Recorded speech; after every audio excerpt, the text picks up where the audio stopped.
Hey there, folks. This is Coach Rich. I want to thank you for viewing my Ironman Wisconsin bike course overview screencast. The way this is going to work is I'm going to first I'm going to introduce you to Ironman bike execution very briefly.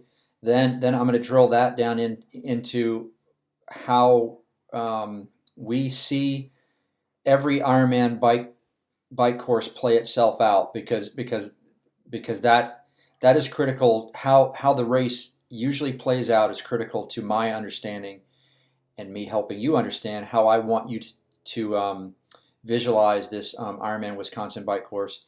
And then finally, I'm going to drill that down into specifics about the Ironman Wisconsin bike course. Okay, so um, let's get started. So some cues I want to put inside your head when you're out there on the Ironman Wisconsin bike course. First, there's no such thing as a good bike followed by a poor run. Okay, the validation of you having a good race, of you having a good bike, is your ability to run off that bike. Okay, next, always be thinking that you want to ride your should split, not your could split. The should bike split is the bike split which sets up the run.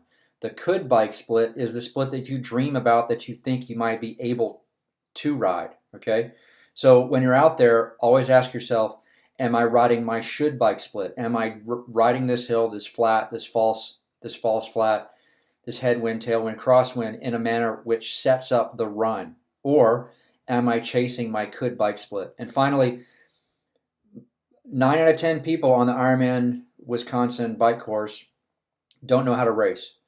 And so proper execution then is largely finding yourself doing the opposite of what everyone else is doing. Okay, so now that I've kind of set the stage for cues inside your head, let me next talk about how I want you to view any Ironman bike course, and specifically this Ironman Wisconsin bike course. Okay, you are asking yourself, what is the key terrain in each zone of the bike course?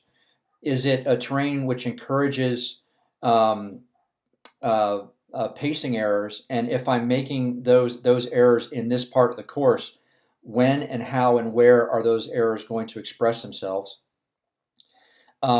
As you're riding on this hill, on this false flat, on this downhill, again, you're always asking yourself, what should I ride in order to set up my line, which is mile 18 of the run? And then finally, all things being equal, I should find myself doing the opposite of everyone else. Pretty much, all the way around this bike course. You'll find yourself going backwards to people in the first 20 miles. You'll find yourself being passed by lots of people on the climbs, but you'll find yourself passing and riding much stronger than everyone else around you in the last 30 miles of the bike course. All right. So this is how every Ironman bike course plays itself out. Okay, let's talk about. So I want to frame this in terms of how everyone else rides and how I want you um, uh, how I want you to ride. So everyone goes too hard in the first about 20 miles of every Ironman bike course. It feels like you're riding too easy. Your heart rate says that you're riding too easy. But if we put a power meter on your bike, you are not riding too easy. You're riding much, much harder than you should. At the same time, everyone else around you is riding much harder. And so you're getting lots of feedback that apparently, everyone at this Ironman is going to ride a sub 5:30 bike split because everyone is hammering. Okay. After things settle down a bit after mile 20, but folks are typically riding still too hard, but not quite as hard from miles 20 to 70. If you've screwed up your Ironman bike course pacing, you're going to start to feel it at about mile 65, maybe 70. Okay, and then what that then sets up is a long ride back from mile 80 to T2, where you have 30 miles to think about how you've screwed up yourself for your Ironman marathon. Okay, how I want you to ride is 0 miles 0 through 20 is at your just riding along JRA pace, i.e. bucket o chicken zone. I want you to imagine that you have a bucket of KFC on your handlebars and a gallon of water, and you are riding the bike at a pace that you could eat that bucket of chicken and drink that water. You are simply warming up. Okay. I want you to show up at mile 20 having or feeling like you haven't really ridden the bike at all. 0 through 20 is your ninja zone. You are focusing on the terrain that's in front of you, and you're riding that terrain in a manner which sets up your run. So it's not so much about how do I ride this specific hill at mile 65 of this bike course, but rather what is the terrain doing in front of me right now? How do I ride this hill, this downhill, this false flat, this headwind, this tailwind? So it's not really where that hill is appearing on the course, but what is the best way to execute the terrain that you see in front of you in a manner which sets up your run. And then your strong zone is miles 80 back to the finish. You're not necessarily riding any harder, but you're in a good place. You're feeling confident. You've set up your run. You're getting what you need, and everyone else is now going backwards to you. Okay, now before I start talking about specifics of the Ironman Wisconsin bike course, remember miles 0 through 20 and miles 80 through T2. As a guy who specializes in teaching Ironman athletes how to race Ironman courses, I look very closely at what is the terrain doing inside the first 20 miles. Is it a terrain on which it's easy to screw up your pacing? And then when you start to pay for it, after mile 80, is it a terrain on which the cost of this effort here is very high? I.e., are there lots of hills after mile 80? Is there a possibility of headwinds, etc.? Okay, so let's talk about the Ironman Wisconsin bike course. All right, so remember, 0 through 20 is my danger zone, and what you'll see here is as I move my cursor around on the map, you can see the little crosshairs cruising around on the elevation profile. Likewise, as I go on the elevation profile, you see my little icon moving, right? I'm recording this podcast in December of 2016. Ironman Wisconsin this year in 2016 had some pretty serious changes as a function of roads being worked on. I'm confident that they're going to go back to the original bike course. So I'm working with the assumption that the 2017 bike course will be the original bike course. All right. So anyway, so I look at miles 0 through 20, and I'm asking myself, is this a terrain on which it's easy to make pacing errors? Okay. And the key terrain feature of the first 20 miles of the bike are the hills in the first few miles, but also how it's generally uphill through mile 14. Okay, so what I'm seeing is what I see on race day is lots of people riding too hard, certainly in the first 10 miles of the bike, and absolutely through about mile 20 of this bike course. Okay, and again, you want to be riding this bike. So your objective in the first 20 miles is to warm up. You are riding at a just riding along pace, bucket of chicken zone, and you are aware of the fact that everyone else around you doesn't know that they're riding harder than they should, and understand that the terrain in the first 10 miles and certainly in the first 20 miles is terrain on which is difficult to realize just how hard you are working. Okay, my landmark at which you can switch from just riding along to actually dialing in your Ironman effort is when you make this right onto Valley Road. Okay, this I consider this to be the proper start of the loop, because you're on a 4-lane highway and you make a right and you are definitely going up into country roads. Okay, but so you're going to start riding your bicycle, riding at your Ironman effort at the top of Valley Road, not at the bottom, but up here at the top, which is right there. You can see it, right? Okay. Um, when you get to that top, you can now shift gears and you can start riding at your Ironman effort.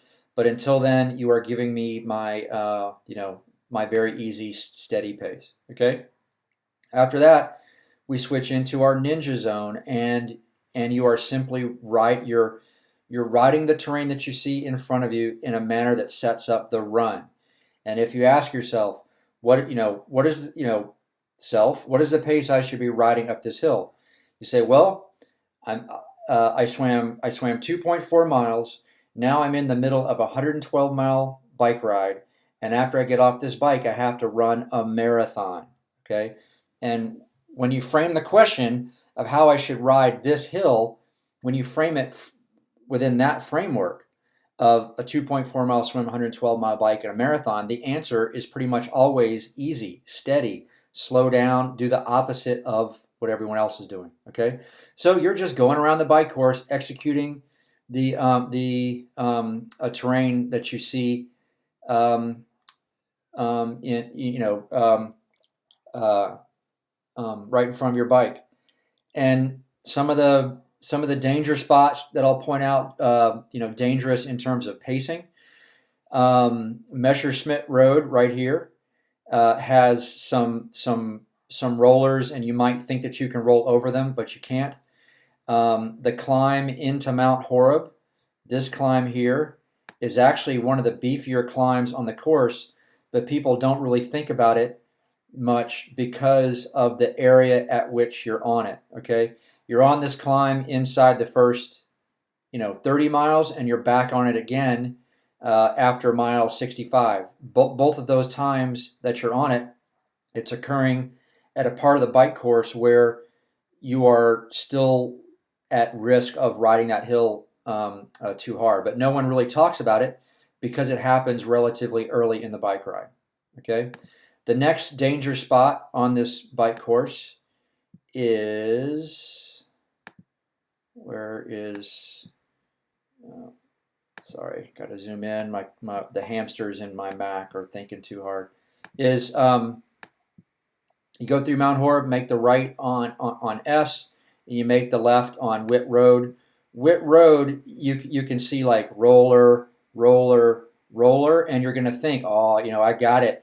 I can hammer on this downhill. I can hammer up this hill. My speed takes me over, and I'll just roll. Nope, no one rolls over these rollers on Witt Road. Okay.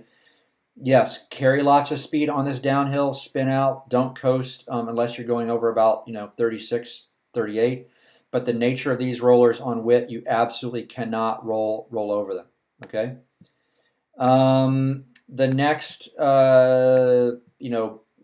dangerous pacing part, there really isn't. It's just a bike ride. I can't really stress enough how important it is to simply ride the terrain that's in front of you. Don't overthink it. Okay, don't overthink it. Bourbon Road, Stagecoach. Make sure you have a good dental plan because you're going to need to get your teeth fixed after Stagecoach. And then the three bitches, they call them, the three hills on the backside of the course are Old Sock, which is about I don't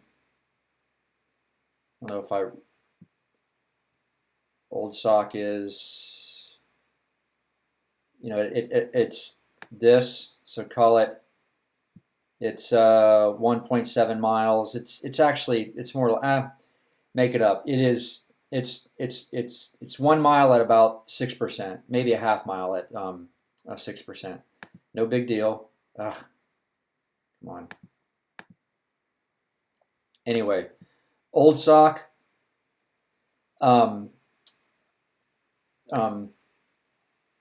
Tim Upper Lane, which is a steep little pop, and then the last climb is on Midtown Road. There's nothing particularly epic about these climbs. They're just a big deal because they're on an Ironman bike course. But Old Sock is maybe 6%. This one kicks up to about 10%, but it's pretty short. Midtown is 5 to 6%. It has a false falls flat that I want you to stay on the gas. And then the underlooked part of the Ironman Wisconsin bike course is the net downhill from the top of Shady Oak into town here, okay? So what I want you to do is when you get, where's my cursor? There, that's where Shady Oak, right there, okay? So this section here, I want you to be aware that this is a net downhill. You're going to stay on the gas, especially on the downhill on Shady Oak. This is a very fast section, okay? But other than that, you're just banging around the course in your ninja zone. Again, riding the terrain that you see in front of you, okay? And then one last little, so you're going to give me my JRA bucket of chicken pace to the top of Valley Road. Then you're going to get in your ninja zone and focus on the terrain that's in front of you all the way around. You come all the way around, you come back, and then your second trip through the hills here, starting at about mile 84. Your focus, you're not necessarily riding any harder, but you're setting yourself up for a strong effort all the way back into town. And Coach Rich's last little pro tip: the aid station in Verona is rather high speed. It's rather sketchy on the second lap, and so you might want to consider skipping it on the second lap because there is an aid station right around here on Wayland Road. Okay. So that's my pro tip. I just maybe take an extra bottle at whatever the aid station is up here in the 80s. I blast through this aid station. I skip it on Main Street, and then I have my last aid station here. This last one here, a big white picket fence on a climb. Okay, and then finally, when I ride this bike course, and when I get on John Nolan, I shut it down. I'm done riding my bike. I'm drinking everything. I'm relaxing. I'm sitting up, stretching my back, hamstrings, quads, hip flexors, calves, and I'm getting ready to run. Okay? Thanks, folks. Good luck, and thanks for watching. And make sure you tune in to my next video below this one, which will be on the run. Thank you. Bye.